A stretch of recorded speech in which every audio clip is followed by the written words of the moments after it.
বাংলাদেশের ইতিহাসে এমন কিছু চরিত্র আছেন যারা বীরত্ব, নেতৃত্ব এবং বিতর্কের মিশ্র এক প্রতিচ্ছবি। মেজর ডালিম তেমনই এক নাম, যার সাথে জড়িত আছে পাকিস্তানের সেনা কর্মকর্তা শেখ মুজিব হত্যা ও দেশের জন্য তার অবদান, এবং সেই সাথে এসব ঘটনার কথা যা তাকে ইতিহাসের আলোচনায় রেখেছে সবসময়। 1971 সালে মুক্তিযুদ্ধে মেজর ডালিমের ভূমিকা ছিল অসাধারণ। দেশের স্বাধীনতার জন্য তিনি নিজেকে উজাড় করে দেন। বিভিন্ন গুরুত্বপূর্ণ যুদ্ধের নেতৃত্ব দিয়েছিলেন তিনি। তার সাহসিকতাই মুক্তিযোদ্ধাদের প্রেরণা জুগিয়েছিল। মুক্তিযুদ্ধের পর মেজর ডালিম বাংলাদেশের সেনাবাহিনীতে গুরুত্বপূর্ণ ভূমিকা পালন করেন। 1975 সালে মুজিব হত্যার পর তিনি বিতর্কিত হয়ে ওঠেন। শেখ মুজিবের হত্যাকাণ্ডে তার জড়িত থাকার অভিযোগ ওঠে। শেখ মুজিব হত্যাকাণ্ডের পর মেজর ডালিম প্রবাসে চলে যান।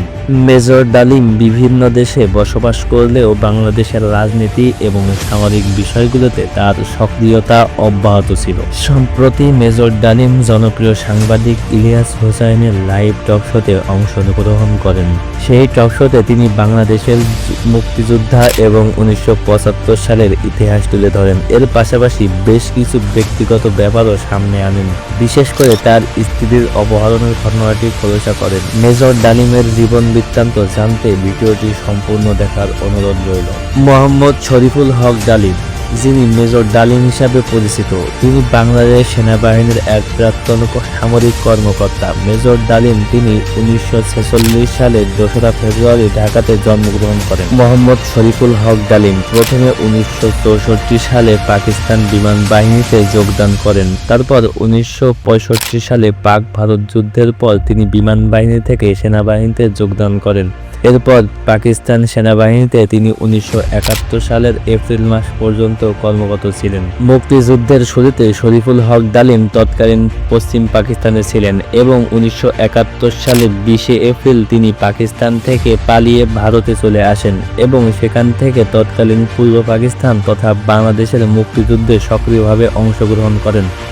মুক্তিযুদ্ধের অসাধারণ সাহস ও কৃতিত্বের জন্য তিনি বীরোত্তম নামে ভূষিত হয়েছিলেন। তবে 2021 সালে 6 জুন তৎকালীন আওয়ামী লীগ সরকার শেখ হাসিনা তার পিতা শেখ মুজিবের হত্যা মামলায় শরীফুল হক ডালিম সহ মৃত্যুদণ্ডপ্রাপ্ত 4 জনের মুক্তিযোদ্ধার খেতাব বাতিল করেন। 1975 সালে 15 আগস্ট ডালিম সহ কিছু সেনা কর্মকর্তা শেখ মুজিবকে হত্যার পরিকল্পনা করেন এবং তা বাস্তবায়নও করেন। মেজর সৈয়দ ফারুক রহমান, খন্দকার আব্দুর রশিদ ও মেজর ডালিম সহ আরও কয়েকজন সেনা কর্মকর্তা সেনা অভ্যুত্থানের পরিকল্পনা করেন। 1975 সালে 15 আগস্ট মেজর ডালিমকে শেখ মুজিবের হত্যা করতে নেতৃত্ব দিতে বলা হয়, কিন্তু ডালিম সেটা করতে অস্বীকৃতি জানায়।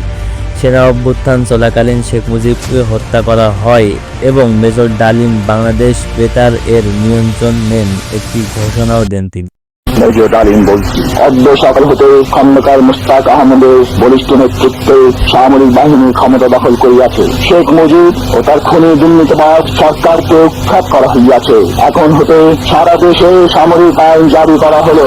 আপনারা সবাই আমাদের সাথে সহযোগিতা করুন।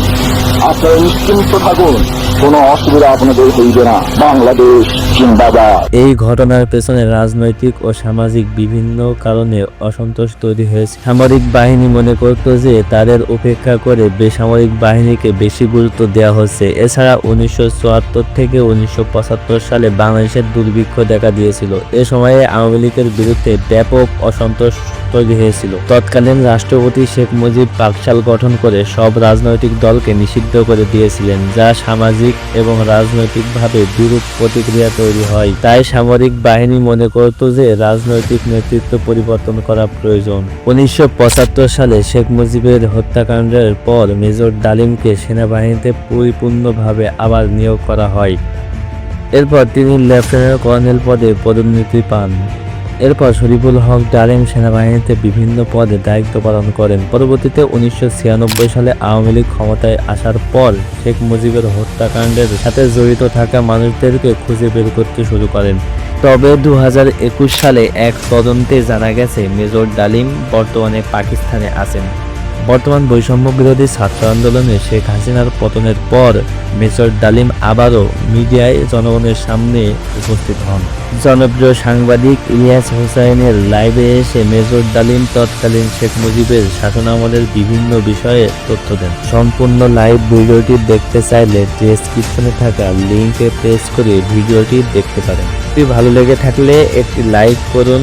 মেজর ডালিম সম্পর্কে আপনার মতামত কমেন্টে জানাতে ভুলবেন না। তো ভিডিওটি এই পর্যন্ত। ধন্যবাদ সবাইকে। ভালো থাকুন, সুস্থ থাকুন এবং নিত্য নতুন এমন ভিডিও পেতে আমাদের চ্যানেলটি সাবস্ক্রাইব করে পাশে থাকা বেল আইকনটি বাজিয়ে দিন।